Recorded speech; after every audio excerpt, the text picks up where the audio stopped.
पापा जी पीयूष को ले जाओ। हाँ हाँ उसकी छुट्टी है वैसे भी। छुट्टी तो है, 2-3 दिन की छुट्टी है, ले जाओ। हाँ हाँ आप क्या कर रहे हो?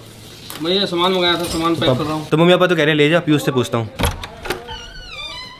दिल्ली चलना है? चलो, छुट्टी तो है इधर ही, छुट्टी है मेरी। चलते हैं। चलो। पीयूष और सौरभ जोशी रास्ते में चाय पीने के लिए उतरे, तब सौरभ जोशी ने उससे पूछा तेरे पास 20 रुपए कहाँ से आए। तब पीयूष ने जो जवाब दिया आप लोगों को सुन के हैरान हो जाएंगे, जो कि सुनने वाले हैं अभी। ला देता हूँ, 1 रुपया भी देता मैं इसको।